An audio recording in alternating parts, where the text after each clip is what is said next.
Hello नमस्कार केमती अच्छी आपण मैंने मु बहुत भलरे अच्छी आशा करुच्चे आपण मैंने भी बहुत भलरे थे। चलते आज गोटे नुआ रेसिपी बनैबा।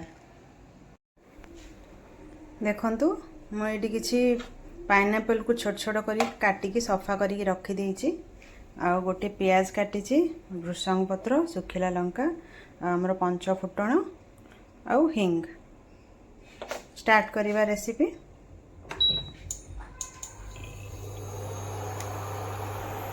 पैन गरम हो जाइए एबे से तेल देदेबा।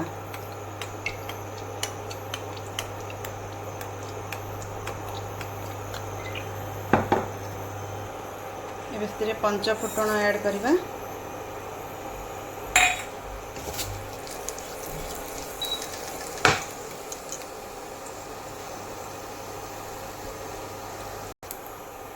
से सुखिला लंका दीटा देदेबा। फ्राए हवा दबा। फ्राए है आम प्याज ऐड करदे।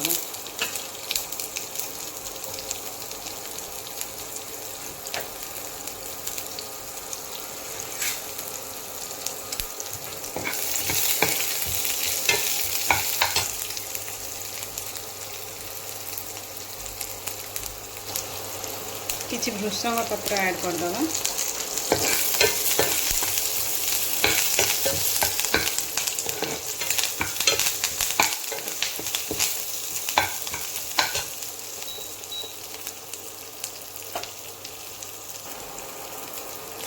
हिंग दे देली मुझे।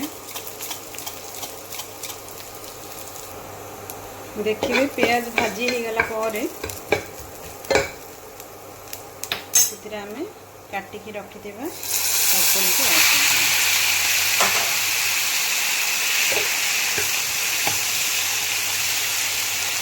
कर दरकार मुताबक लुण और हल्दी देदेबा।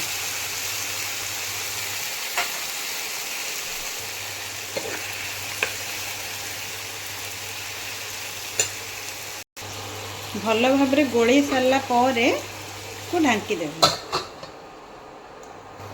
ढांकी देकी आपको आम सीझा देवा टे 5 मिनट लगे देखा। आम देखो ये पाइनएप्पलटा सीझिकी तार पानी सब बाहर से सब सुखीगला। एबे आम गुड़ देदेबा।